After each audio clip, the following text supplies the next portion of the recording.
donde la mayor parte de los municipios que ahora son ciudades dormitorios, municipios dormitorios, donde nosotros nos inventamos un palabra que hablábamos de vida adosada, ¿no?, por contraposición al tipo de vida que se llevaba antes en los municipios del cinturón. Pues todo eso ahora se ha transformado en eso, en ciudades dormitorios.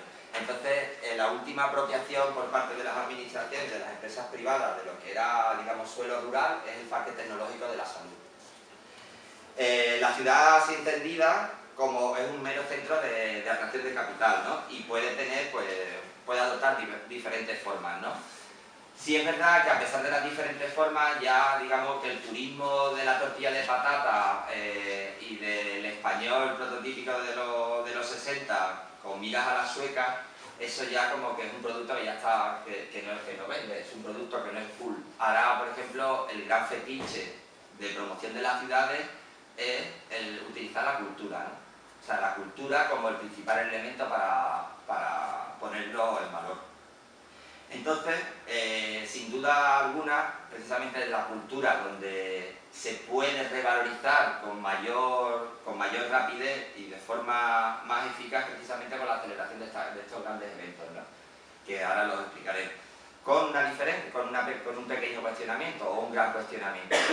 El modelo cultural que se vende con esos eventos, si es realmente representativo de la diversidad de la ciudadanía, o por el contrario, es un modelo cultural que solo responde a unos determinados colectivos.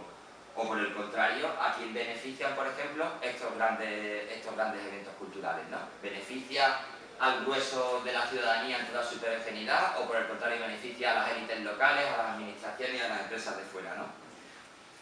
Luego, otro cuestionamiento que también quiero hacer con respecto al tema de los megaeventos, que siempre se vende como esa inyección de capital y de políticas públicas y de intervención privada necesaria para el desarrollo integral de la ciudad.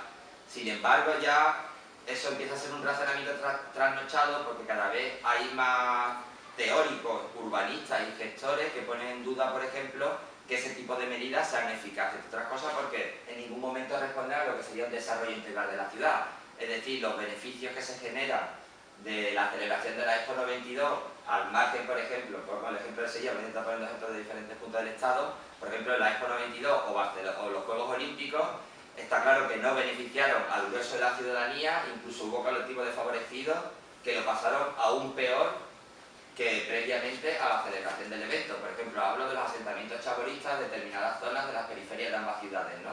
Que claro, por ejemplo, en el caso de unos Juegos Olímpicos, el Comité Olímpico Internacional valora muy mucho que todas las instalaciones al servicio del evento estén concentradas en un solo punto. Por tanto, esa idea que nos vende de desarrollo integral para la ciudad es completamente falsa, porque nada más en sentido espacial están concentradas solo en un área de la ciudad, con lo que crea un segundo efecto más a criticar, que es también lo obvio de la desigualdad, es decir, que no solo los beneficios no recaen al grueso de la ciudadanía y al grueso de la extensión territorial de la ciudad, sino que encima aumentan las desigualdades, ¿no?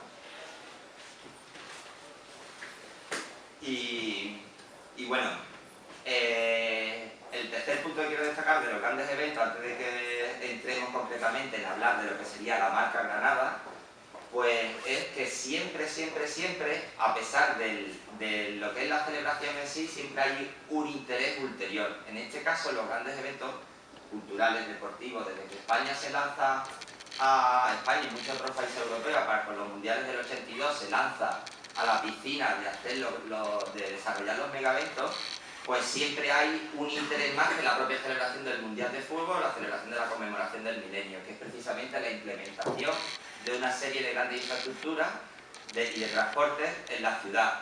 Entonces se suelen utilizar este tipo de actos bien para acometer proyectos que ya van tardando, por ejemplo en el caso de Granada, en la llegada del AVE, con todo lo que va a suponer precisamente para también un trozo de la Vega, o la ronda metropolitana, con lo que también va a suponer, después hablaremos también de los impactos urbanísticos, medioambientales, sociales, o por ejemplo la creación de grandes infraestructuras culturales, el Gran Teatro de la Ópera, que por cierto tampoco se va a hacer, el Teatro Lorca y demás. Es decir, que siempre detrás del evento lo que hay es un proceso de transformación urbana muy drástico. Es decir, lo que se puede hacer con una planificación, digamos, estándar, se recurre a este tipo de citas para acometer ese tipo de transformaciones.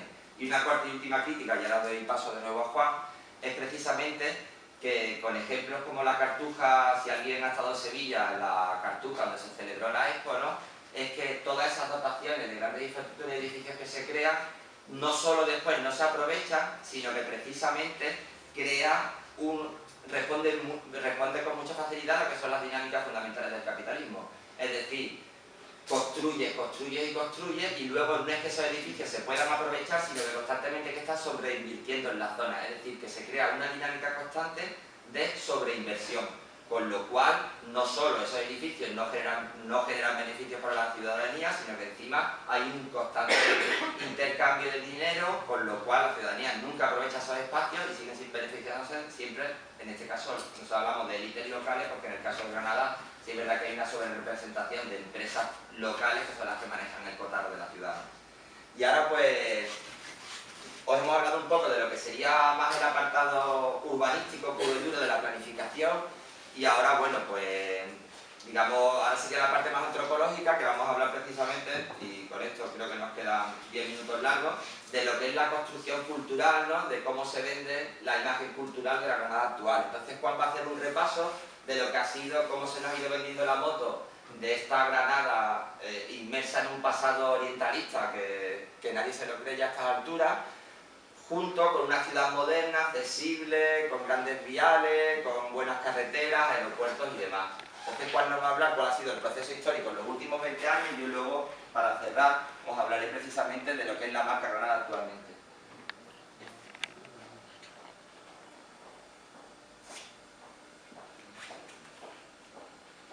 Ya lo hemos dicho, como esa maquinaria pública apoyada en capital privado para un supuesto impulso de la ciudad, también existen otras cosas que son las declaraciones institucionales de interés, que lo he llamado, ¿no?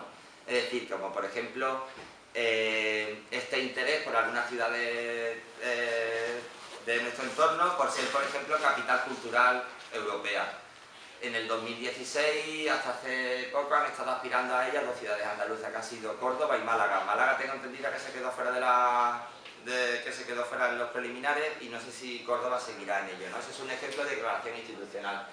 Nosotros partimos precisamente para hablar un poco de cómo nos están vendiendo las motos en Granada, de otra declaración institucional de interés, una probablemente de las más relevantes, que es la declaración de la UNESCO como Patrimonio de la Humanidad.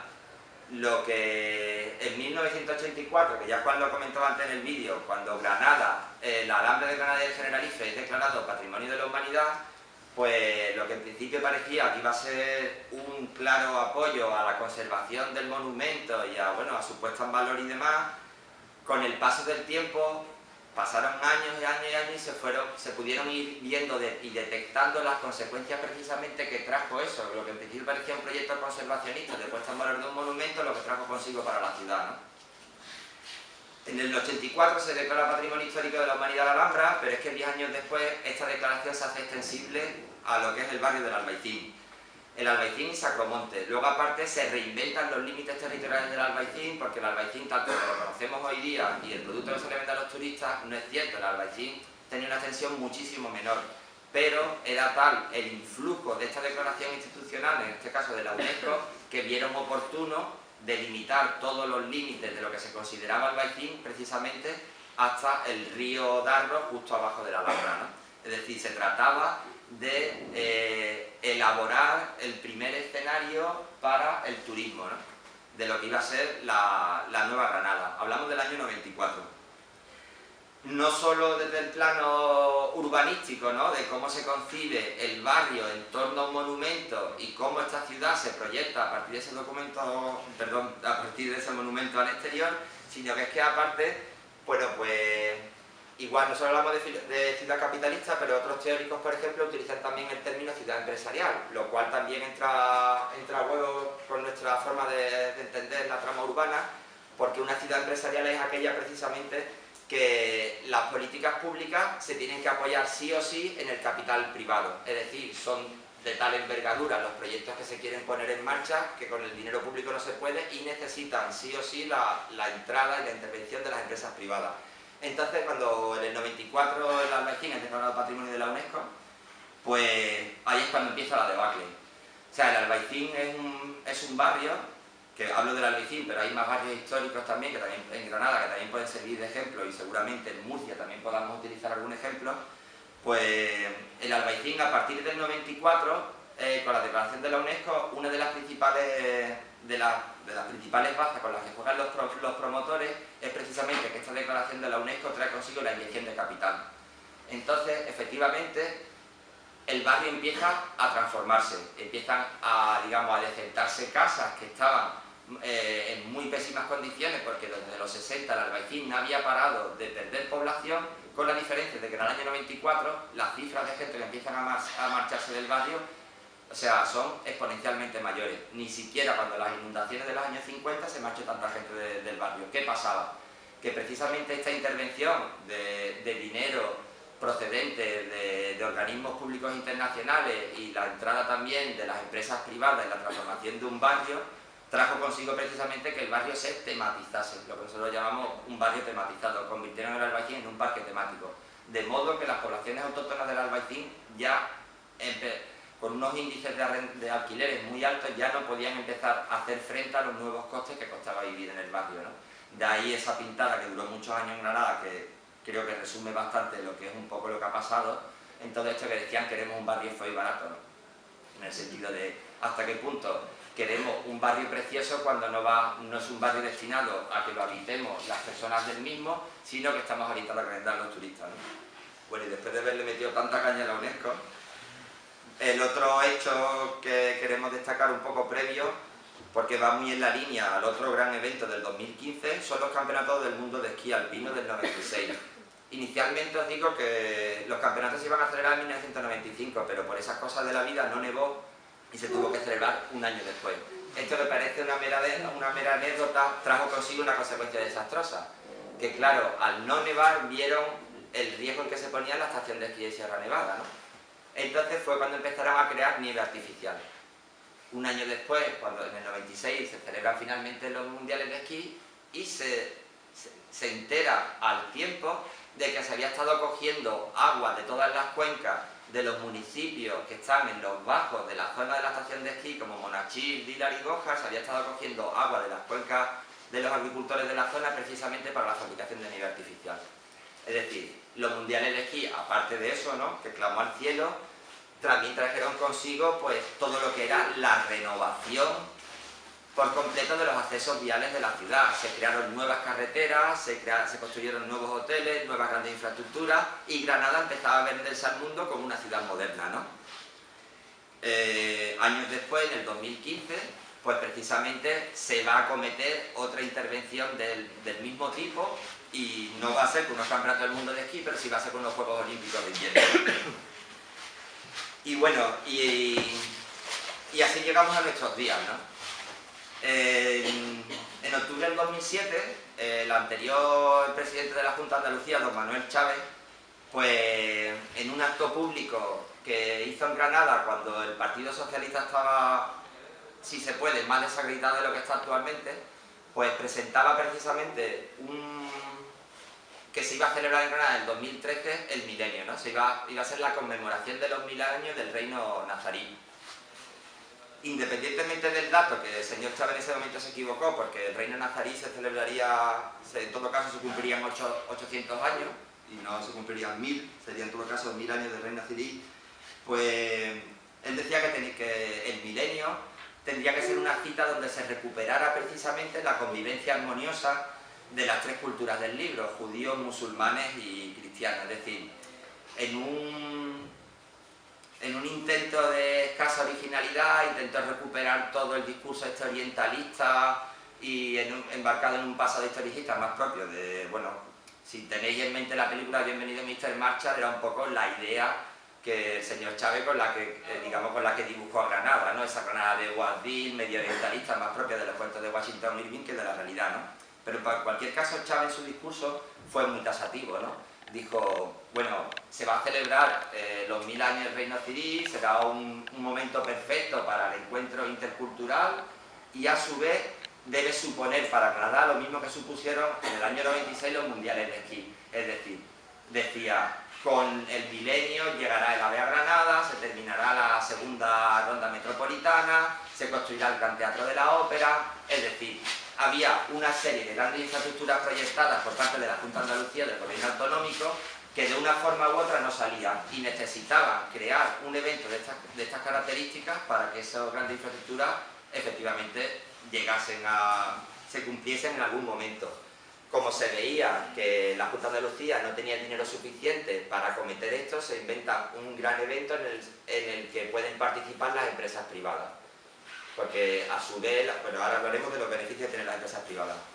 Luego, durante el mismo tiempo, pues también se presenta otro gran evento.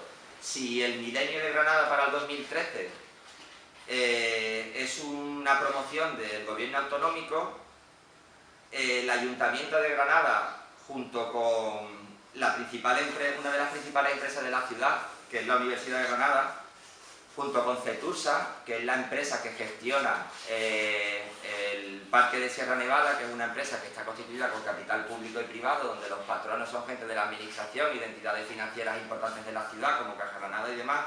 Bueno, es que como estoy en Murcia, aquí me puedo explayar y hablar, decir nombres y todo, ¿verdad? Pues presentan también públicamente los Juegos Olímpicos de Invierno. Y bueno, igual que el Milenio tuvo su discurso cultural en el sentido de que hablaba Chávez, del encuentro intercultural, de las diferentes civilizaciones que en su día vivieron Granada en armonía, pues con la Universiada hubo todo un ataque masivo hacia el imaginario colectivo de la gente sobre la ciudad del deporte. Puntualizar que todo esto hablo del 2007, que 5 o 6 años después, como sabemos todos, la realidad con la crisis ha cambiado muchísimo. Entonces, claro, ahora todo el aparato de propagandístico, que Granada van a ser los 2 años clave y que Granada se va a mostrar hacia el mercado internacional de una forma como nunca antes visto, digamos, todo este aparato propagandístico se ha minorado porque, bueno, ahora tendrían muy poca calidad moral, que ya les queda poca, como para encima hablar o sea, hasta ad nauseam de cuál va a ser el gasto que se va a generar en esto. En cualquier caso, se han convertido en 2 proyectos fallidos para las administraciones porque muchas de las cosas que dijeron que se iban a terminar para el 2013 no se van a cometer, es decir, el AVE no va a llegar a Granada, la ronda no va a estar terminada, el Gran Teatro de la Ópera no se va a hacer, por ejemplo, la ampliación de la estación de esquí de Sierra Nevada se va a acometer, pero en los mismos términos en los que se plantearon al principio, o la Villa Olímpica, por ejemplo, tampoco se va a construir. Igualmente, decir simplemente que bueno, en el caso de la universidad ahora mismo el evento incluso se tambalea, está programado para el 2015, pero la FISU, que es el Comité Olímpico de los Juegos Universitarios, ha visto que Granada está muy atrás para que en el 2015 se puedan terminar todo lo que sería el entramado de grandes infraestructuras necesarias y se está pensando en una solución que suena un poco grotesca, pero las opciones que se barajan es que sea una cosa entre Granada y Candanchú. O sea, que te pilla al lado y bueno, ahí ya está. Y para finalizar entonces, pues quiero dar un par de pinceladas sintetizando lo que son lo que suponen estos grandes eventos y estas declaraciones institucionales de interés. Bueno, pues que son celebraciones que traen consigo precisamente la puesta en valor generalmente de algún elemento cultural, en este caso una cultura historicista como embarcada en ese pasado orientalista del que hablaba antes, del milenio, y en el caso de la universidad, pues la cultura del deporte, ¿no? En cualquier caso, lo que traen consigo ambos, como trajo consigo la EXPO, como trajo consigo el Bicentenario de Cádiz y demás, pues eso es precisamente implementar una serie de transformaciones urbanísticas que estaban proyectadas, que se querían hacer y que de otro modo no se hubieran podido acometer. La segunda característica común de estos macroeventos y de cualquier otro que pueda darse en estos tiempos es precisamente que el fin no es ni siquiera la celebración del evento en sí, es precisamente que están planteados como posibles eventos para la atracción de capitales. Siempre hay 2 discursos, se utiliza por un lado el cultural, que es el que legitima la celebración del gran evento, digamos es como te venden la moto, y luego por el contrario viene el discurso desarrollista o modernizador, es decir, sí, vamos a conmemorar ese pasado histórico de convivencia entre las tres culturas, pero la ronda metropolitana se hará, tendremos el AVE, seremos una ciudad moderna, ampliaremos el Parque Tecnológico de la Salud, Sierra Nevada, esquilmaremos más pueblos todavía y ampliaremos la estación de esquí, vendrán más gente. Ese sería el discurso desarrollista modernizador. Luego, un pequeño pica sobre este punto, deciros que al margen de ideología, tanto medios de comunicación como partidos políticos, todos los que tienen representación en el cabildo y los medios de comunicación convencionales, independientemente de que sean más o menos progres, han cerrado filas. Es decir, no ha habido voces disidentes, sí ha habido a lo mejor algún tipo de discrepancia, si por ejemplo el Parque de la Vega, que es una cosa, como Vega ya no queda, quieren también hacer un museo donde se glorifique el pasado de lo que la Vega fue en su día, ¿no? Es decir, quieren como embalsamar al agricultor y a su producto para que les mostremos a las generaciones venideras que mira, aquí un día hubo campo donde ves ahora adosados, ¿no? Entonces, ha podido haber discrepancias donde si ponemos el Parque de la Vega un poco más al este, un poco más al oeste, pero en cualquier caso todos los grupos políticos han cerrado filas. Y luego, pues, en cuarto y penúltimo lugar, es que siempre son grandes eventos que no generan ningún tipo de interés entre la ciudadanía. Es decir, a la gente le da exactamente igual la celebración del milenio en la universidad, porque, bueno, es algo que no va con ellos. Son desde el principio celebraciones que están dirigidas a una serie de colectivos sociales muy diferenciados material y simbólicamente del resto. Y luego, claro, que los objetivos son fundamentalmente dos. Por un lado, el objetivo económico, que como he apuntado antes, no revierte un beneficio integral para el grueso de la ciudadanía y en toda su diversidad, sino solo para un grupo de empresas muy determinado. Y luego, aparte, los objetivos que se buscan, ¿no? Que es el reconocimiento, precisamente, de los grupos políticos por parte de la ciudadanía de haber sido los promotores de estos eventos. Y bueno, me pidió Tony que hiciera una pequeña referencia simplemente al tema de los movimientos sociales. Yo pensaba no incluirla, dejando un poco más espacio a la gente de Murcia, pero bueno, en cualquier caso deciros que, bueno, sí puedo hacer una pequeña reseña, que en el tema urbanístico, desde el 2007 también, pues Granada está, digamos, están floreciendo una serie de organizaciones y colectivos que, bueno, que han, digamos, tomado el relevo de organizaciones que arrancan más de los 80, sobre todo muy metidas en los movimientos vecinales y en las organizaciones ecologistas y más convencionales, en el terreno urbanístico, ¿no? Y bueno, y desde el 2007 hasta la fecha, pues ha habido algunas luchas que ya estaban por entonces, como por ejemplo el proyecto del cierre del anillo, que es un proyecto que presentó el Partido Popular, que Granada, por su estructura geográfica y el monte de la Alhambra, no tiene una circunvalación que la rodee por completo, sino una C. Entonces el Partido Popular presentó una propuesta que era cerrar ese anillo, ¿no? Y que iría a una carretera que iría por detrás de la Alhambra. Claro, como la Alhambra es el gran fetiche cultural de la ciudad, pues el Partido Socialista presentó otra propuesta que en lugar de rodear la Alhambra se bajaba 10 kilómetros más y cogía el cierre de circunvalación por la Vega, ¿no? Que es la ronda metropolitana. Bueno, pues en torno a este proyecto de gran infraestructura, que ni uno ni otro sale, pero tampoco se anula, se empezó a crear un pozo de colectivos sociales bastante importante, hasta el punto que los conflictos siguen, pero es lo único que voy a destacar, por el contrario, los colectivos han ido cambiando.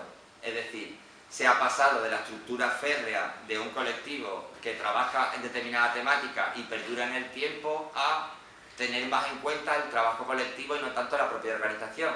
Es decir, que si un día fuimos, porque precisamente nuestro interés, montamos la corrala, como decía antes, y nuestro interés por todo esto fue porque, a su vez, antes de ser antropólogos o lo que fuésemos, militábamos o participamos en una serie de colectivos, se pasó de una primeriza asamblea contra la destrucción del territorio a diferentes colectivos que han ido apropiándose de esa lucha, ¿no? Es decir, por ejemplo, se pasó de trabajar en el tema del cierre del anillo a darse cuenta que a lo mejor era lo de menos formar un colectivo, sino intentar que se formasen muchos colectivos o en lugar de colectivos asambleas en diferentes puntos de la ciudad. Y os voy a contar sobre una estrategia, un poco porque me resulta bastante una estrategia que me consta que en otros sitios la han intentado poner en práctica con más o con menos éxito, pero pues bueno, pues como en última instancia son luchas urbanísticas, pues se tomó el trazado de la carretera, y cuando veíamos que la asamblea contra la destrucción del territorio no daba sus frutos porque no dejábamos de ser un un grupo de personas minoritarios y nos íbamos a afrontar nada más y nada menos que a una autovía metropolitana, pues vimos que a lo mejor lo oportuno era sacar un nexo de gente con las que pudiéramos compartir la lucha. Es decir, ¿por dónde va a pasar el trazado de la carretera por Granada? Por aquí, por aquí, por aquí. Veíamos, por ejemplo, que por uno de los sitios donde pasaba había de las pocas asociaciones de vecinos combativas en Granada, pues contamos con ellos. Luego, por ejemplo, también había otro colectivo vecinal que llevaba mucho tiempo haciendo movilizaciones, que es la parte de la Fuente de la Bicha, porque con los nuevos proyectos precisamente de la universidad también hay una parte de Vega que se elimina, también contamos con ella. Es decir, digamos que se abandonó el patrón de las organizaciones clásicas para hacer precisamente asambleas en diferentes puntos, ¿no? Y luego la última transformación interesante, bueno, pues algo ya que todo el mundo sabe, que es el 15M, ¿no?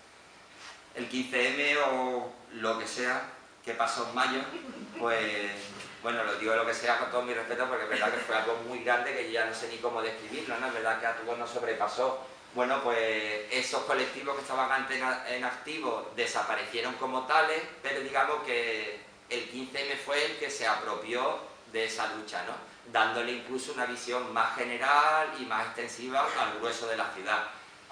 Afortunadamente, la gente que ha estado militando en todos esos colectivos en los años duros, cuando éramos 4 gatos y no nos hacían caso, que tampoco ahora es que no hagan mucho, esa gente sigue en activo, pero bueno, ahora digamos el grueso de gente interesada que está en este tipo de lucha ha crecido también de forma exponencial y bueno, por ejemplo, venir a sitios como este a la universidad a contarlo creo que es un síntoma de buena salud. Y ya está, yo por mi parte.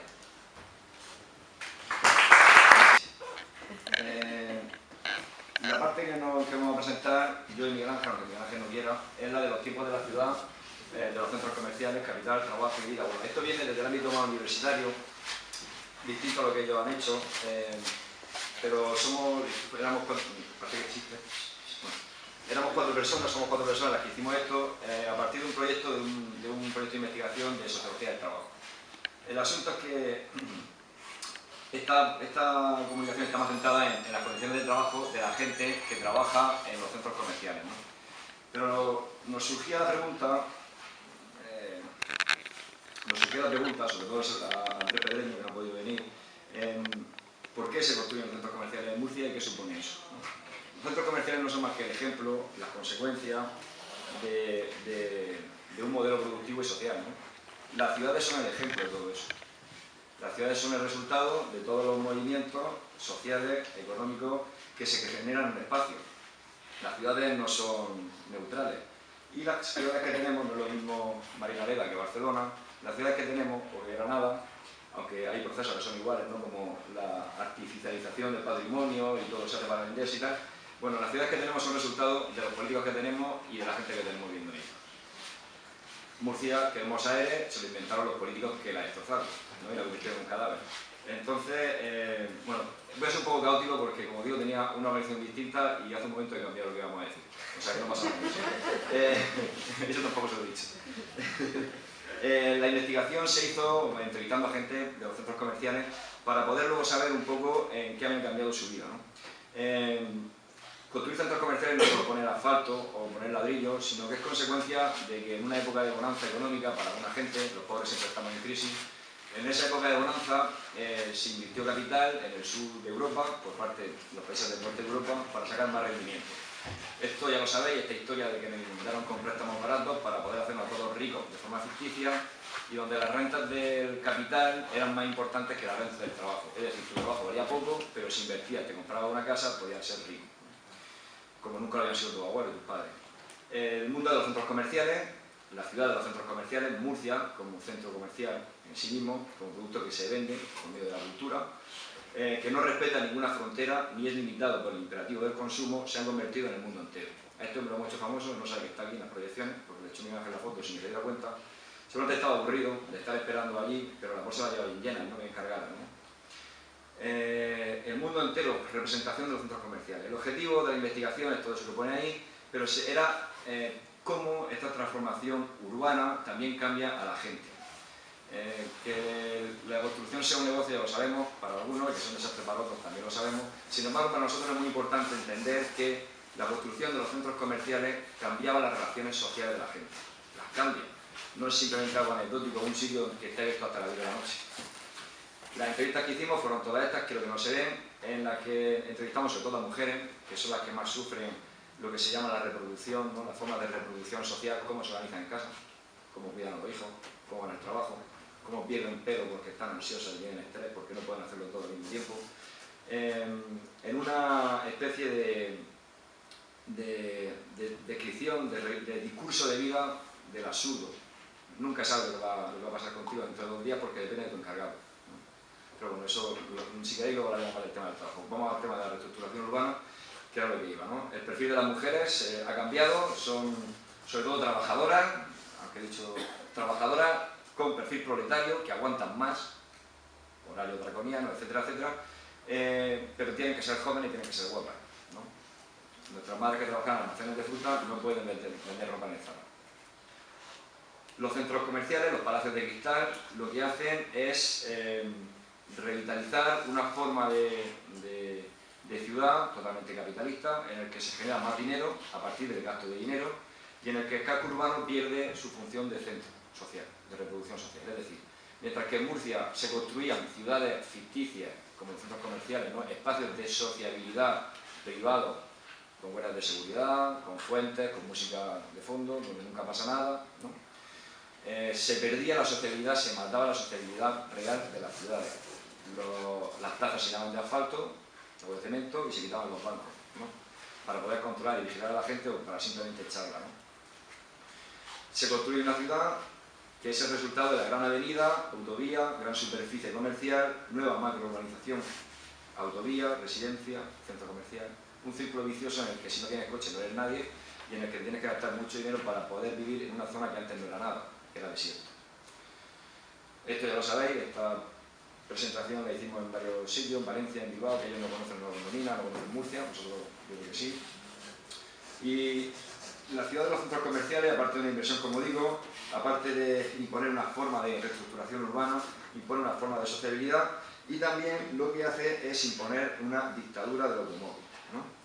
Lo que hace es reestructurar toda la dinámica de la ciudad y además busca recrear simbólicamente, que esta es una de las cosas importantes que queríamos señalar, que seguramente sea diferencial con otros estudios, recrea simbólicamente las formas sociales propias de la vida urbana céntrica, sustituyendo lo público bajo la hegemonía de lo privado, ¿no? En una época en la que el capitalismo salvaje, por así llamarlo, triunfaban hasta en las conciencias más proletarias, esta construcción de esta ciudad era bien recibida, ¿no? Salvo por aquellos pequeños grupos de indígenas que siempre se opusieron a este tipo de desarrollismo del cemento.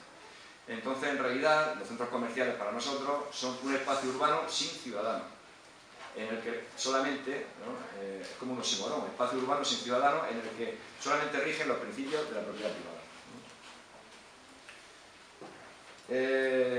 Esto es consecuencia de la desregulación, ¿no? Una norma neoliberal. La foto de la izquierda era cuando la centralidad de la ciudad era el mercado, todos conocen el mercado de Verónica, en el centro de Murcia, y entonces la gente se encontraba para lo bueno y para lo malo, pero se encontraban ahí, se socializaban de esa manera, ¿no? Ahora eso se traslada, se quita del centro, se roba el aspecto público, se privatiza y se lleva afuera, ¿no? Aparte de todo el negocio que ya sabemos que lleva aparejado, ¿no? Como se ve a la derecha. También se desregulan los tiempos de apertura. Se ataca al comercio de barrio, se apuesta por las grandes superficies y que además que están desreguladas y son ambientalmente insostenibles, ¿no? Como vemos ahí. La ciudad de Murcia, el mapa, bueno, composición de esa variedad de trabajo, lo vamos a pasar, luego si queréis hablamos un poco de eso. Pero claro, hay una íntima relación entre que se construyan centros comerciales, que dicen que son de pequeños comercios, pero un pequeño comercio con un potencial económico potente, no todo el mundo puede alquilar un local de la nueva economía. Y eso tiene que ver con una destrucción de una forma del trabajo y una forma de ver el mundo, ¿no? de la vida. Es la gente que anteriormente vivía de la industria agroalimentaria, conservera incluso, que había alrededor de Murcia hasta el año 90, se tiene que reinventar y trabajar en el sector servicio, como dependiente en el Zara, como camarero en cualquier Lizarrán o cualquier tipo de bar, ¿no? O sea, cambia también la forma de relacionarse y de vivir de la gente. Esto también lo pasamos, luego si quería hablar un poco de eso. ¿Qué tiene que ver entonces el centro comercial como hace que cambie la sostenibilidad de la vida, ¿no? Es decir, que todo el mundo tenga los recursos necesarios para desarrollar una vida plena, sean tanto materiales como no materiales, ¿no?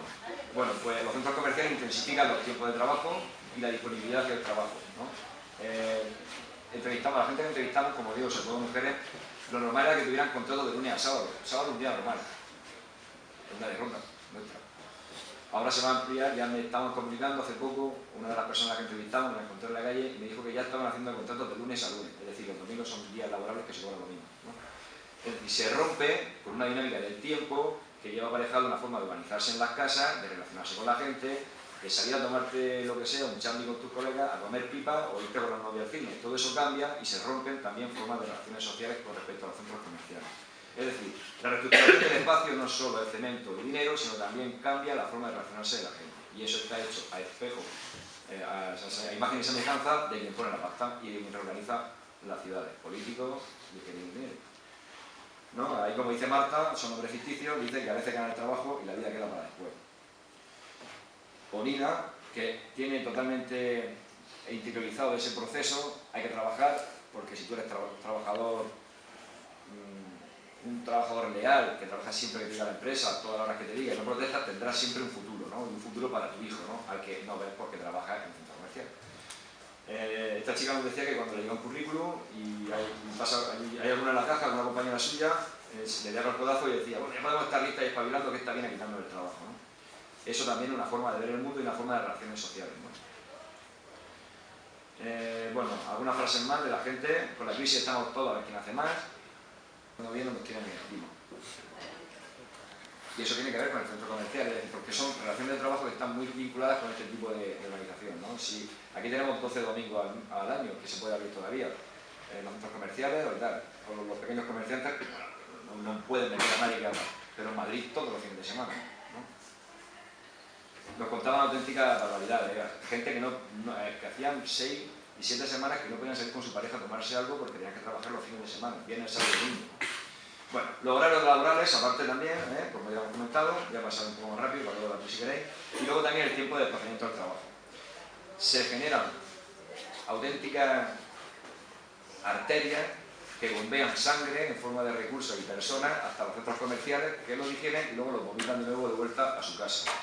Las mismas autovías y carreteras que antes se utilizaban para salir o huir de la ciudad, ahora van todas a un nudo gordiano que está justo donde están los centros comerciales. No tienen escapatoria, pasas por allí, ¿no? Tanto para ir a trabajar, como para ir de ocio, como para comprar, como para ir a otras ciudades, ¿no? Es decir, se pasa por allí, se construye, la automovilidad va dirigida a ir a este tipo de sitios. Si esa arteria alguna vez se colapsa, pues el corazón se para. Hay un atasco en la autovía, a la altura de la universidad, que todas las mañanas, a las 9 de la mañana hay uno, o cuando vas hacia arriba, o cuando es puente en Valencia, o cuando la gente se quiere ir a la playa y tal, y entonces se colapsan esas arterias y se colapsa de nuevo el corazón, ¿no? Ese flujo de trabajadores, de carne humana, de gente que vaya a trabajar y a consumir, ¿no? Esa es otra de las formas, así un poco caótico como estoy explicando todo esto, pero otra de las consecuencias que tiene la ciudad de los centros comerciales con respecto a la vida de las personas, tanto como si vas al centro comercial como si no vas al centro comercial. Mientras mi coche me funcione, yo no tengo problemas, no entiendo. Estos son algunos de los movimientos de la gente que venía incluso fuera de la región de Murcia, del municipio de Murcia, perdón, al centro comercial, ¿no? Y luego sí que se fomenta cierta movilidad, pero para la gente que vive en el centro. Estos son un ejemplo del tranvía, ¿no? Está bien, bonito, tal, huele bien y todas esas cosas, pero lo puedes coger, como ya sabéis, la gente que lo puede coger, ¿no? Y hay una intencionalidad clara de consumo y de la ciudad del centro comercial que mira, vuelve la espalda a su centro y mira hacia los centros comerciales. Bien sea centros comerciales como los que tenemos, nuevos militares, o bien sea la universidad privada, la universidad pública o el centro comercial este del Tiro, ¿no? Que se llama el Tiro porque el polígono se llama el Tiro, ¿no? No sé de eso, ¿no? Pensaba que era otra cosa. Bueno, estrategias familiares, cómo se organizaba la gente, esto lo vamos a pasar, vamos directamente a las conclusiones si queréis. Esto estos son intentos de intentar reconstruir un día normal en la vida de una chica llamada Vicenta, en la que no puede compaginar sus relaciones personales con su trabajo y con su capacidad o su actividad formativa, ¿no? Hay que estudiar para poder salir de esa dinámica, pero cuando estudias te aumenta la responsabilidad y esa dinámica de horario infernal aumenta, ¿no? Porque uno es responsable de poner esos horarios. Bueno, una locura. Conclusiones, algunas de las conclusiones. Tendencia actual, estas no son mías, por eso la mayor parte la voy a leer. Tendencia actual del cine de Hollywood a presentar la ciudad dominada por el capital como un absoluto.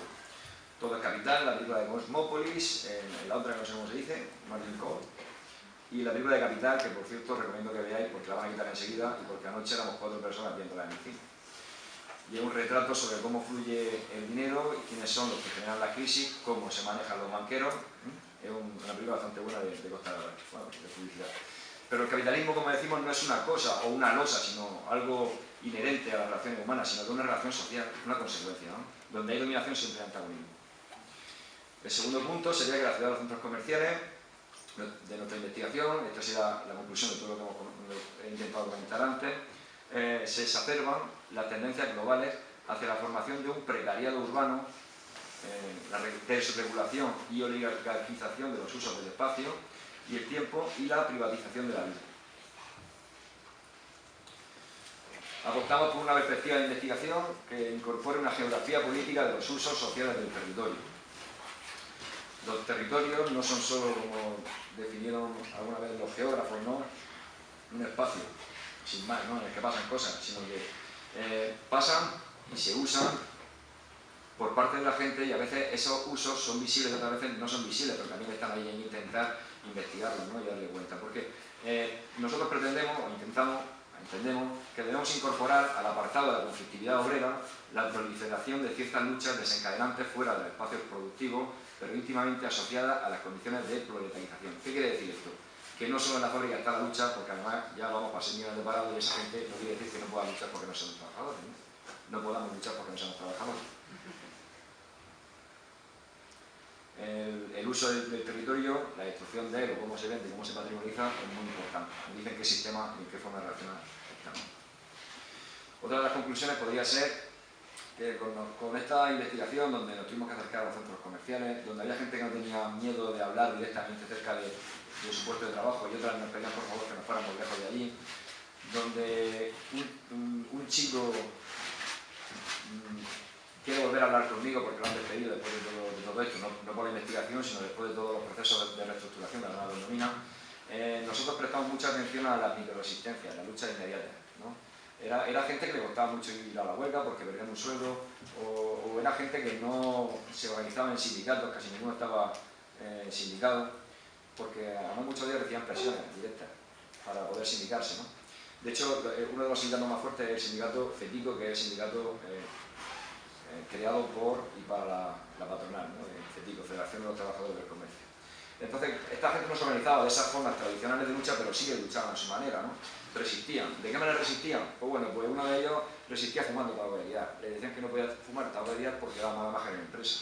Y decía que si la empresa le pagaba el paquete industrial, que no tenía ningún problema.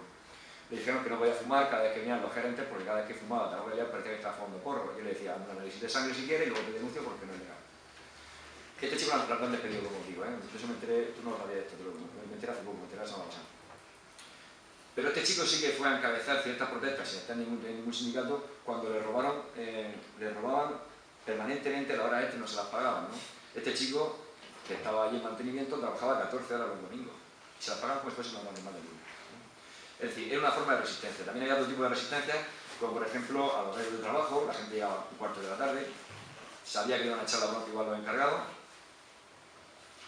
intentaban irse a su hora, protestaban porque cuando le obligaban a maquillarse para estar guapas para el público, eso tenían que hacerlo en su casa. Entonces eso era horas que no les contaban como trabajo, pero a ella les suponía un trabajo, porque una chica me decía, yo no me maquillo ni quiero, si lo hago por el trabajo, eso para mí es parte del trabajo, ¿no? Líneas de fuga de los trabajadores que abandonan su largo empleo, se paseaban, hablaban entre ellos, de resistencia y lucha, negociaciones con bancos para no ejecutar un desahucio, eso viene ya un poco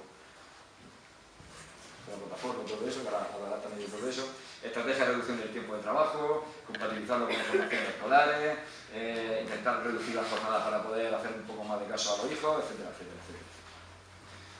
Multiestrategia de supervivencia. Y por último, a esta ciudad impoluta, totalmente jerárquica y a la que no se le podía toser, la ciudad de los centros comerciales que se imponía,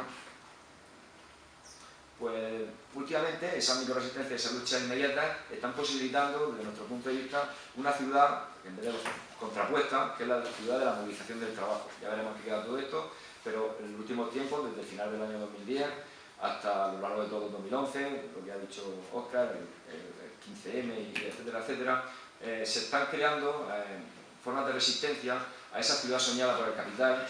Se contrapone la reapropiación simbólica del espacio urbano, ¿no? Ese espacio que se perdió, que se vendió, que se llevó fuera, en parte a centros comerciales, pero en otras estructuras también, es en un ciclo de protestas, ¿no? Desde nuestro punto de vista, la ocupación con C de la plaza pública y la ocupación con K de espacios privados, que se ha dado también en Murcia, en centros sociales ocupados, es la reivindicación de espacios de experimentación, de asamblea y de democracia directa. Se recupera el espacio público, intenta recuperarse por medio de manifestaciones, de ocupaciones, etcétera, etcétera, y luego también se recuperan espacios privados que no tienen uso, que están muertos, para abrirlo de nuevo a lo público, ¿no? Es una doble estrategia que se está generando. Bueno, la reducción del gasto público, el desempleo de masa, los desahucios de la vivienda, las privatizaciones, las regulaciones, etcétera, etcétera, son objeto de concentración desde la ciudad de la movilización del trabajo a la ciudad de los centros comerciales que hemos intentado explicar más o menos aquí. Y ya está.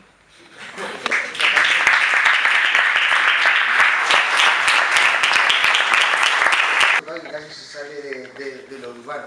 Por un lado, es como escriben aquí en el libro, ¿no? Ahora que estamos aquí en la academia, dice en la contraportada del libro, dice: la experiencia de Egea de la Corrala surge inicialmente con el objetivo de subsanar la falta de práctica y la limitación del conocimiento ofrecidos en el ámbito académico, a través de una fuerte apuesta por el coaprendizaje y el aprendizaje autónomo.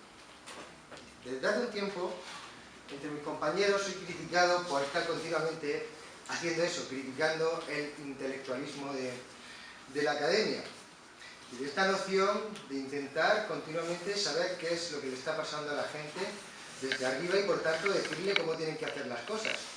Y al parecer que nada más que en la academia, o en este sentido, como dice Jarauta, los expertos realmente cada día están perdiendo más espacio y por tanto cada vez se les limita más, a no ser que sean llamados porque tengan una buena intención, a hablar, intervenir en los espacios públicos en los que se empieza a mover trabajadores precarios, parados, etc. Y bueno, no quería dejar de decirlo, ¿no? Y más en este contexto universitario y delante de algunos alumnas y alumnos. Porque no se trata solamente de criticar a los intelectuales por criticarlos, sino a ese intelectual alejado en el pedestal que no sabe realmente qué es lo que está pasando en la calle y continuamente habla sobre ello. Y no me refiero a los intelectuales o pseudointelectuales que aparecen en las tertulias, porque eso es incomible, insufrible y además no saben lo que decir. Ni siquiera en los grandes medios de masas que cada vez que aparece un nuevo movimiento social o una nueva organización se la cargan a los 2 días y siempre tienen que rectificar y al final apuntarse, mira qué bien que lo están haciendo estos chavales, ¿no? Bueno, pues de alguna forma dejo ahí esa crítica. Y retomo a Jarauta para decir que hoy esos grandes relatos que nos venden, sobre todo desde la academia, pues realmente se han quedado sin futuro. Como hablaba Tony sobre Foucault, ¿no? Y estas microresistencias, que es quizá lo que está ocurriendo y que quizá ahora mismo en nuestras ciudades si nos cuesta analizar o nos cuesta decir qué es lo que está pasando, pero realmente es que hay una verdadera crisis de lo político y lo político se está dando a nivel microsocial, dejando aparte, como decía, todas esas utopías macro que de alguna forma nos hacían querer luchar por un cambio global que nunca va a llegar. Es decir, hoy día tenemos que bajar a los barrios, o en los barrios, en las ciudades, en sus calles, a nivel micro están sucediendo muchísimas cosas. A nivel micro social, con ganas de transformación. En Murcia lo estamos viendo en diferentes movimientos sociales, pequeñas asambleas de barrio, en la Costera Sur, en Espinardo, en La Paz, Fama y Vista Bella quizás también, con la plataforma de afectados por la hipoteca, etcétera, ¿no? Y de alguna forma, pese a que no se consiga, ¿no?, como esta izquierda también intelectual que está continuamente diciendo que quiere unidad, pero no sabe cómo encontrarla, lo que veo es que cada vez más gente joven, más parados, más precarios, a los que es muy difícil unir, están haciendo, como decía Óscar, cosas que en un momento dado, por un problema y no por una idea o por un objetivo, como digo, muy grande, se están juntando sinergias que, bueno, ya veremos dónde llegan, pero de momento se están haciendo cosas y sobre todo lo que están haciendo es aparecer nuevos sujetos políticos, están socializando, se está politizando la gente y por tanto hay buena transformación. Yo lo veo en mi barrio y lo veo con gente que incluso ha votado al PP, que, como la famosa Judith aquí en Murcia, que está peleando por su casa o está peleando por su derecho humano al agua porque le cortaban el grifo, que cuando le preguntamos por qué en su momento dado votó al PP, pues lo dijo, no lo sé, pues lo hacía todo el mundo aquí en el barrio. Pues resulta que eso ahora mismo, a pequeña escala, pues bueno, no sabemos dónde podrá llegar, pero está sucediendo y eso es politización, es decir, simplemente que significa convertirse en sujetos de transformación y de pensar su barrio, su ciudad, la política de su país de otra forma. Bueno, ahora lo que traigo aquí es un resumen de unos vídeos que tenéis en YouTube, que se llama Si se puede, 14N, un piquete de la multitud. Lo hemos reducido a 9 minutos, pero bueno, me parece bastante simbólico que un movimiento social como la plataforma de afectados por la hipoteca, que detrás no hay nada más que activistas precarios, hay activistas en paro, hay afectados en paro, afectados precarios, y que el 14N, el día antes, deciden en sus grupos de apoyo mutuo pues montar un piquete, y para mí pues la verdad es que tuvo bastante éxito. Es un primer piquete organizado por los sindicatos, y en los que veréis hay alguna banderita, porque casi todos la guardaron, pero estaba lleno de sindicalistas, hombres y mujeres afectados por la hipoteca, estudiantes, como digo, precarios, parados, y bueno, me parece bastante simbólico del nuevo camino que están tomando, esta reapropiación del espacio urbano, en este caso en la ciudad de México. Y me callo porque ya estamos cansados. Directamente después, si queréis, ya subís y ponéis... ¿Lo pongo yo? ¿Lo pincho directamente? Pero no lo quiero presentar, no lo queréis presentar ni nada. Sí, que lo han enviado. Vale, perfecto.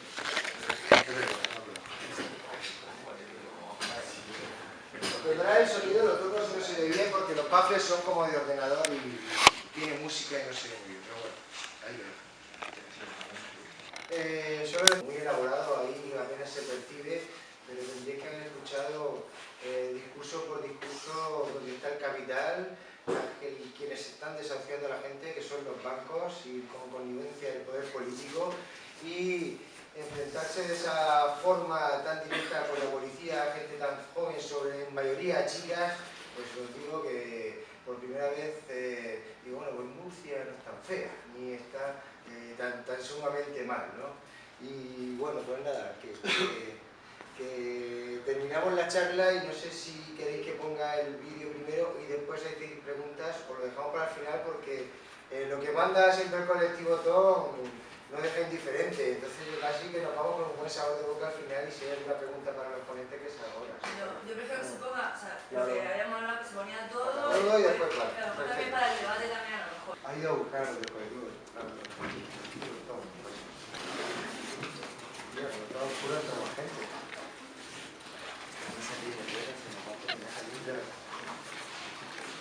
Voy a hacer una foto,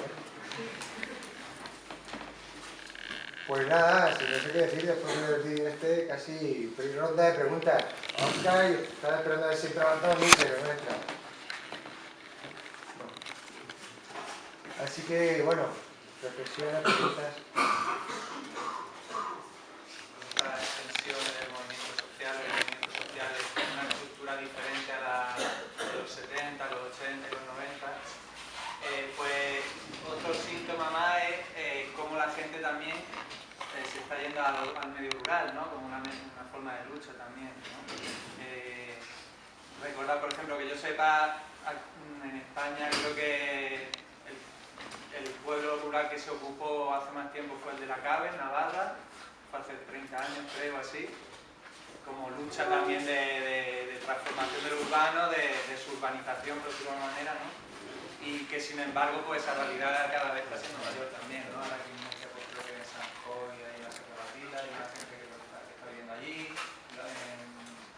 la escuela de Engarbo, por ahí por la Sierra de Segura, por ahí. O sea que como por extensión también esos movimientos sociales que se ven en la ciudad, pues también se ven en el medio rural, ¿no? Una reflexión.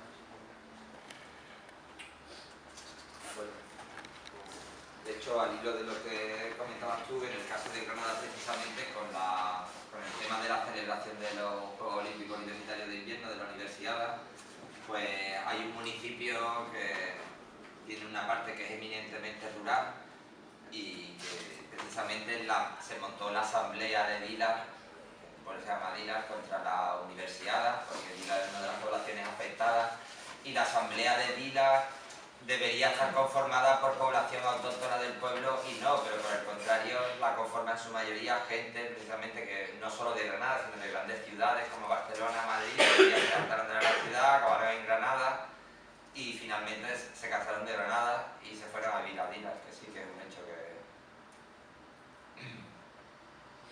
Sí, bueno, la ciudad cada día, ¿no? Y los nuevos movimientos sociales, de hecho, ha dicho Sanjoy, y lo he nombrado todo antes, pero ¿por qué nombrar los CSA y demás? Pero Sanjoy no deja de ser un movimiento social, pero un movimiento urbano, de gente de la ciudad que se va a otra forma de vivir, no sabemos si temporal o para fijarse, pero cada día más en los barrios, ¿no? La nueva economía de la agricultura ecológica, pues vemos cómo se van expandiendo de alguna forma en esa comunicación continua ahora entre el campo y la ciudad, que es más un deseo todavía, ¿no? que una realidad.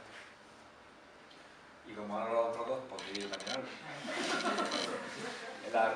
Son luchas complementarias, ¿no? Los movimientos neorurales, por así decirlo, y los movimientos dentro de las ciudades. Hay muchos teóricos que dicen que para salvar la ciudad hay que destruirla. Y son teóricos que tienen una perspectiva pues, antidesarrollista, podríamos llamarla, ¿no? Hay otra gente, sociólogos incluso, que llevan mucho tiempo escribiendo sobre la ciudad. Ahí tenéis un autor de dos librazos increíbles de Mufo, que escribe sobre la dinámica máquina, ¿no? Que está relacionado también, qué tipo de ciudad tenemos y todo eso. Iván Illich también escribía, bien. Es una relación muy compleja, pero eso denota algo. Había una canción de la Polla Records que decía eso, huir al campo y abandonar la ciudad, y se le criticaba en esa canción por eso, ¿no? Ahora, sin embargo, esos movimientos de huir al campo son potencialidades, son gente que se está ayudando de una manera distinta. Cosas como soberanía alimentaria, mi padre no sabe lo que significa. Pero mi hermano pequeño, que es un grupo urbanita que no se mete en ningún tipo de problema político, ya sabe lo que es y qué significa. Soberanía alimentaria, y ella se preocupa por lo que come.